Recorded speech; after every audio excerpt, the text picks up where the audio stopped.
Captain Beidou, you're here. I heard that you and Pops Xing had a little misunderstanding. So, what's up? Tell me about it. Zhen planted a tree on his property a few years back. I had no issue with it at the time. It's just a tree. But a few years on, it's grown taller than the roof of my house. Every morning when I get up and open the window, I just want to feel the sun on my face. But I'm greeted instead by the looming shadow of my neighbor's tree. It really affects my mood. I asked Zhen to cut it down so I could get some sunlight back on my property. But he said no. It's like he's done this on purpose just to drive me crazy. Captain Beidou, you gotta believe me. I didn't intend to block the sunlight, but there's nothing I can do about it now. It's not just any old tree, you see. That tree was planted there by my late father. Not long after he planted it, he passed away. And just before he passed, he left me with some parting words. He said our family's fortune was inauspicious and we needed something to suppress the bad luck. That's what he planted the tree for. How can I just chop it down? I'll be honest, I spent a few years studying in Liyue Harbor, so I don't actually share his superstitious beliefs. But still, that doesn't change the fact that this was my father's dying wish. Okay, I think I'm all clear on the situation. What are you thinking?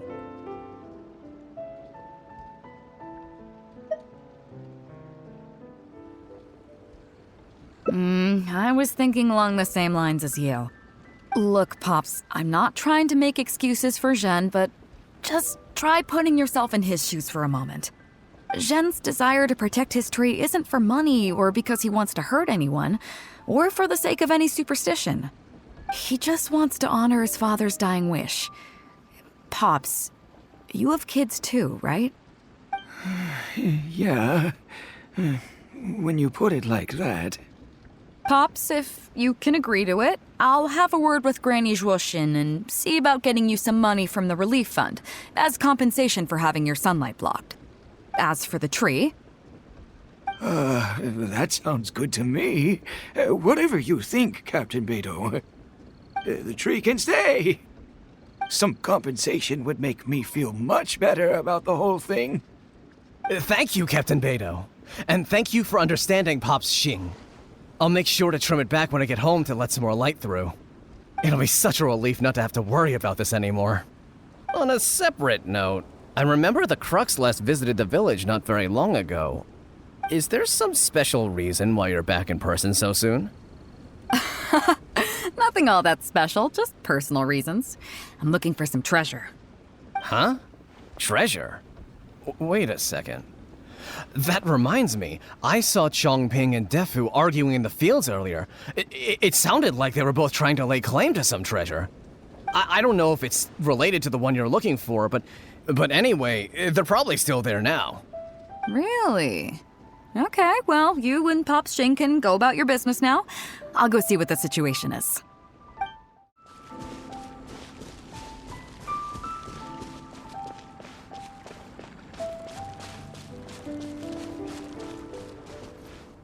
Huh? Beidou, you're just in time. Defu's being completely unreasonable. What happened? I'm not being unreasonable, Captain. I got Chongping to help me plow my land because it's the busy season. And then, what do you know, he plows up a treasure chest. Way I see it, it's my land, so the treasure belongs to me, right? I think it's a pretty clear-cut case. You say that, Defu, but what you're forgetting is that I came to help you plow your fields out of the goodness of my heart, and you haven't paid me a single mora. It was also my plowing that turned up this chest. However you cut it, surely I'm entitled to at least some of the treasure. The domestic drama just keeps coming today. What are your thoughts?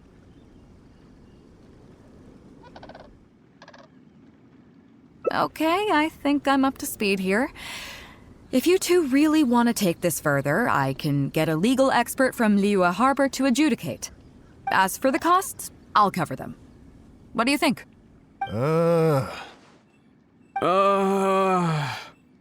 Neither of you seems thrilled about this course of action. Okay, so plan B. I'll be straight with you. The reason I came here today was to look for some treasure. Chances are it's hiding right there in the chest you're both fighting over. So, how about you two stop fighting over it and do me a favor by handing it to me? Of course, I'll be indebted to both of you. If either of you ever needs anything in the future, the Crux will not hesitate to lend you our support. Captain, you're far too kind, really. Indebted? That won't be necessary. If you want this chest, you go ahead and take it. Yep, totally agree. If only I'd known you were looking for this chest. You should have said something. I would have delivered it to you personally to save you the trip. It seems like it's been quite a busy day for you, helping us settle all our little quarrels. Come on, let's go to the village. I'll rally the masses. We'll get some good food and good drink and have a good old get-together. Don't worry about the chest. I'll carry it over.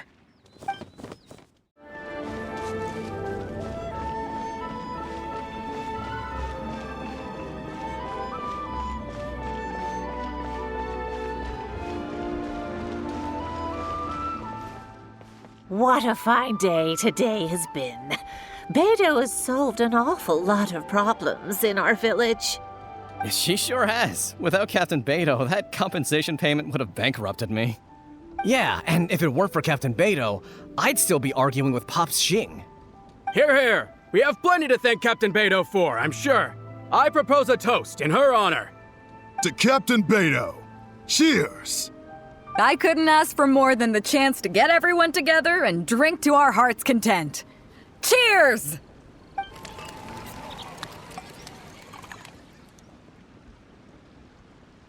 Phew, that really hit the spot. Want to get some air? The view in this place is pretty good. We can take a look through the contents of that chest while we're at it. Changping placed it by the water wheel. Are you kidding? Beidou can handle her liquor. Come on, let's go.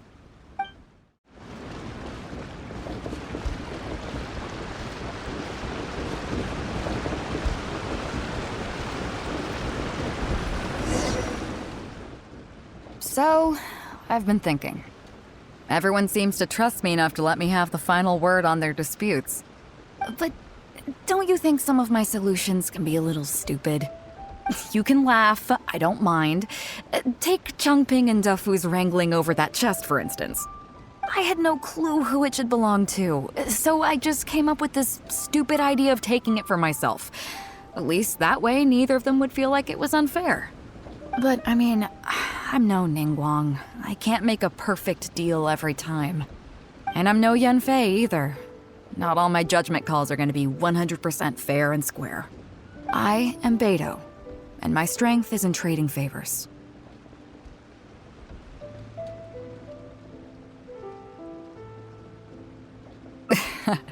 You think I should be more selective?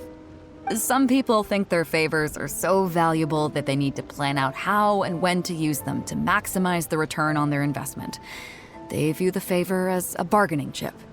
Others see doing favors as a burden, not worth anything in monetary terms and prone to getting you locked in a cycle of constantly returning the favor back and forth. But the way I see it, favors are what keep people connected to one another. Over thousands of years, the people of Liyue have created bonds between each other by doing someone a favor here and asking for a favor there. This means that no individual is truly on their own out there. When someone falls down, there's an invisible net made of human connections, waiting to catch them and get them back on their feet.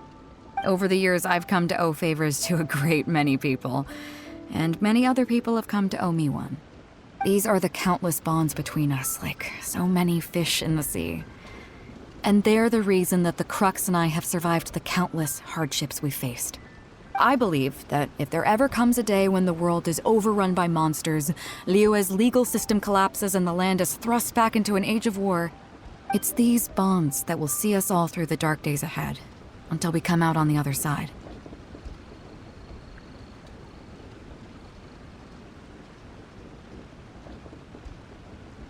I'm not saying that. But either way, we have a pretty firm bond between us already, don't you think? Was this wind brewed in a winery? It's making me lightheaded. I feel like I'm forgetting something. Something we were literally just talking about.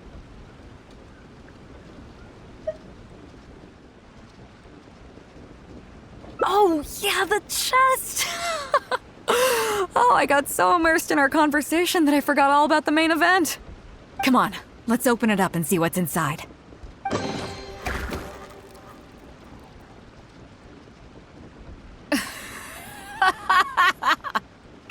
Oh, that's it? A whole lot of nothing? It's not exactly what I was looking for, but you know what? I don't care. The fun part was going on a treasure hunt with you. Come on, let's get back to the party. Tonight, we go big before we go home.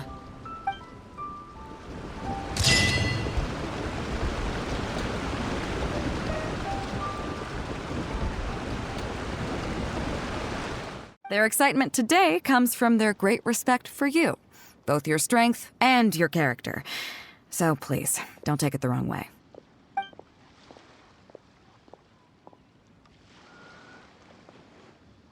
Oh, is that so?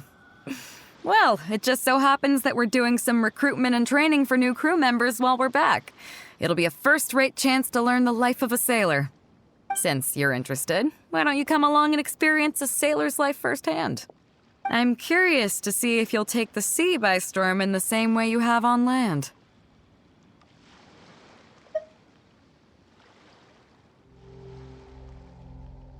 Nice. Come with me. Let's see how big of a splash you can manage.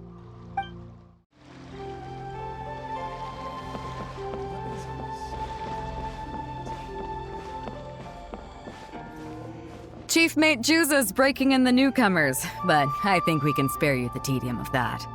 After this, the new crew members will be arranged into 2 teams for more specialized training, according to their own aptitudes and the needs of the fleet. One team will learn comprehensive survival skills, including maritime emergency rescue, marine meteorology, psychological counseling, and so on. They will serve as the support team for the fleet, ensuring safe navigation. That's why we call them the Shield of the Crux. That's right. You catch on quick. As one might expect, we call the other team the Spear of the Crux, because they'll be learning about naval warfare. They'll make up the armed portion of our crew. Also, they're responsible for handling the fleet's cargo deals. So, what do you think? Which team is for you?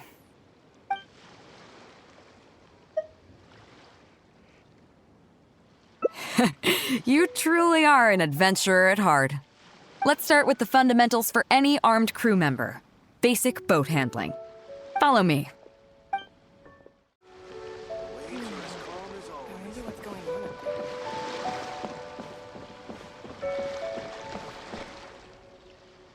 These are some older skirmish boats that we keep on the Alcor as backup. Although they've been made redundant by newer models now, they're still fully kitted out. They're perfect for when we need to do simulated battles as part of crew training.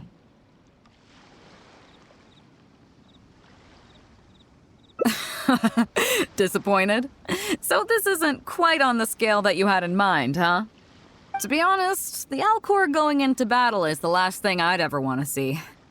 In fact, out of all the confrontations we've ever had, almost all were resolved by negotiation. Only when negotiations fail do we consider deploying our armed fighters and skirmish boats, and they alone are enough to handle most situations. The only reason the Alcor would ever need to open fire would be if it were a fight to the death.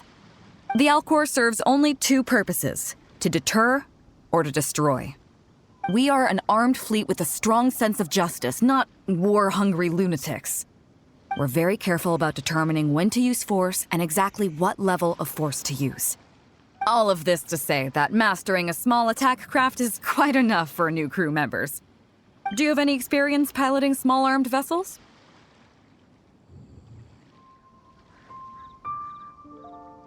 You mean you can do the jobs of a helmsman and a gunner simultaneously? Wow, that's quite an achievement. Even in the Crux, there are few who can do that. Seems like you're a natural.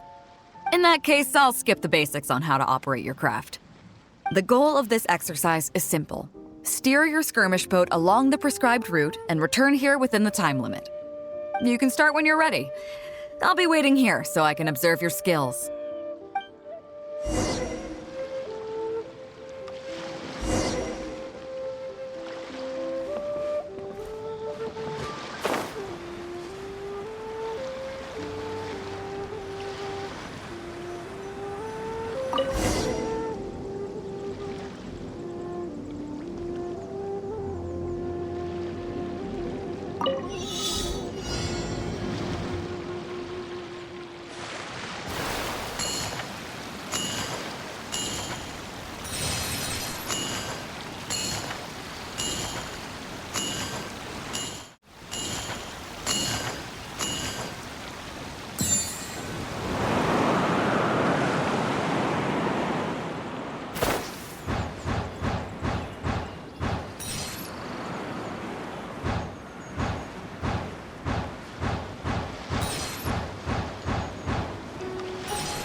Nicely done. That was a joy to watch.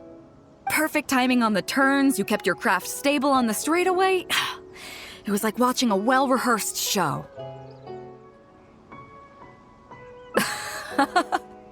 All right. It's high time I introduced you to some of the more serious business that the Crux takes on. Come with me. We're going to Liyue Harbor.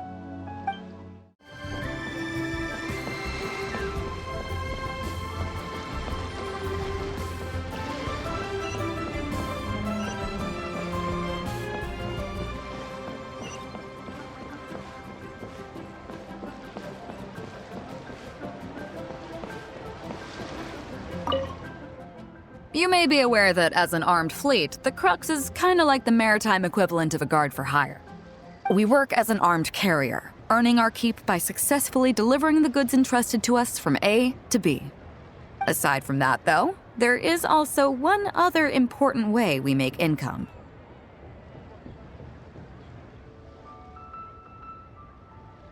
Actually, it's trading in certain kinds of goods.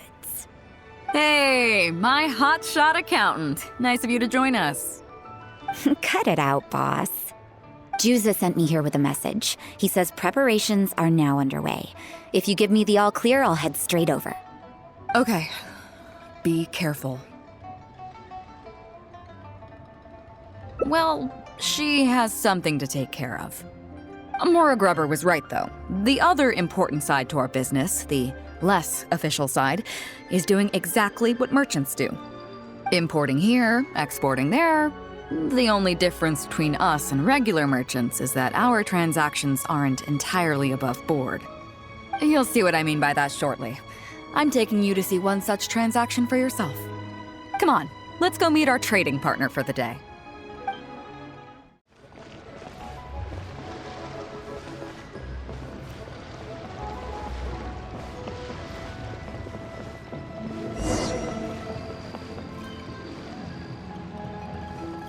Fresh seafood! Fresh seafood! Catch it while you can!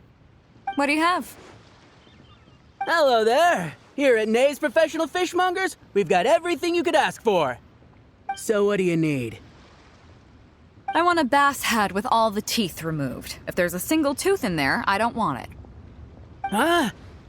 You know bass have pharyngeal teeth, right? In the throat? How do you expect me to get all those out?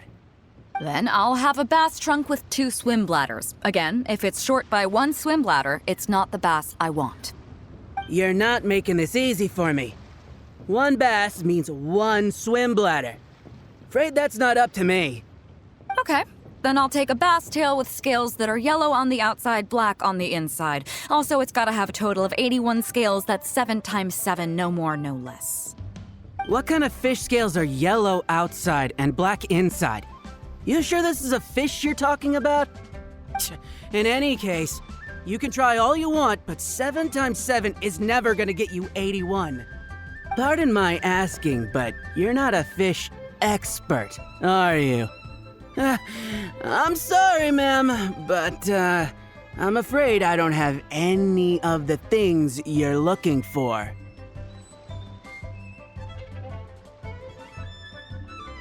Look, I'm a professional.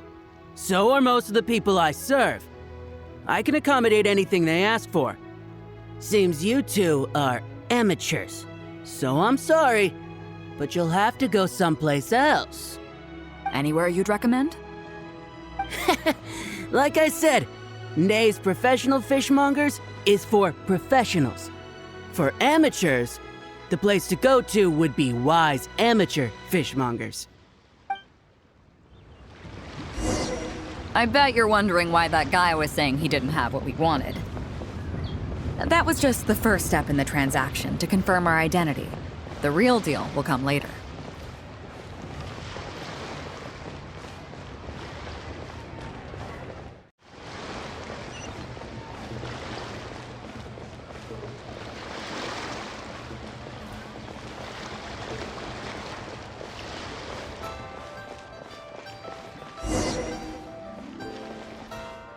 Fresh seafood!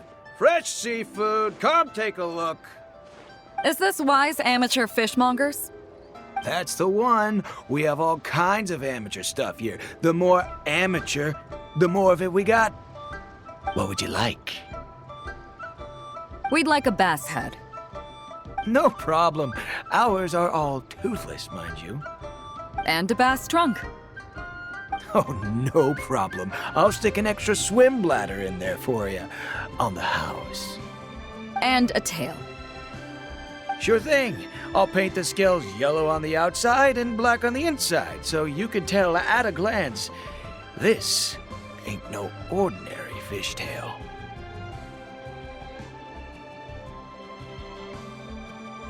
If it's 7 times 7 you want, I can do you 81, 138, or even 648. It's up to you. Great. I like your style. We have a deal. I appreciate your patronage.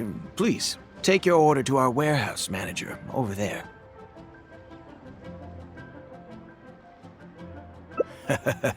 A real amateur if I've ever met one. Proud to have you as a customer. No, we don't have the fish here. All fish sold at Wise Amateur Fishmongers are still swimming in the sea. Once we get the order in from the customer, we go fish it out for them. The warehouse handles that side of things. Pay first, then we bring you the goods. That way you get the freshest catch.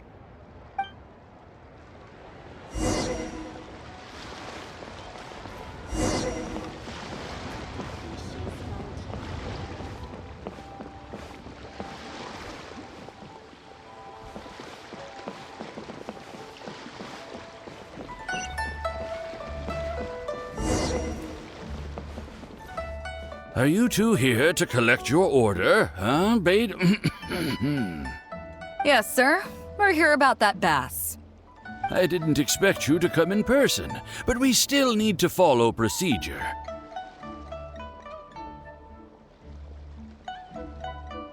The bass you want is not a standard specimen.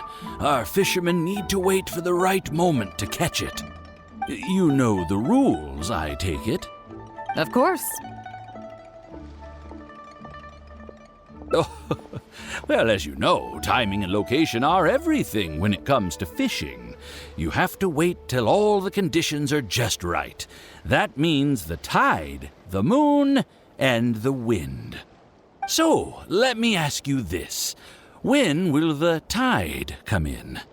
The fishing song will sound out at midnight. How drunk will the moon be before the party's over? It won't stop while the Star of Death shines. I see, yes. Which way will the sea breeze be blowing? The breeze should be bound for Guyan. All right, then. Well received. I'll go and make arrangements. Great. I think that wraps up everything we needed to do in Liyue Harbor. Let's head back and wait for the delivery.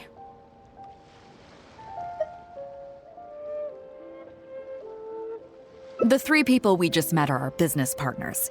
Nay's Professional Fishmongers and Wise Amateur Fishmongers are just cover names. The bass, obviously, is the code name for the goods. The numbers of teeth, swim bladders, and scales all represent different specifications.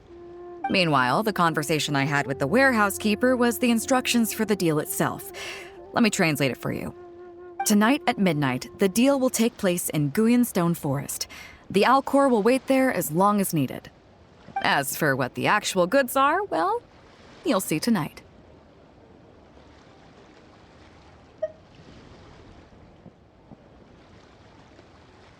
What if I were to say yes? What would you do then?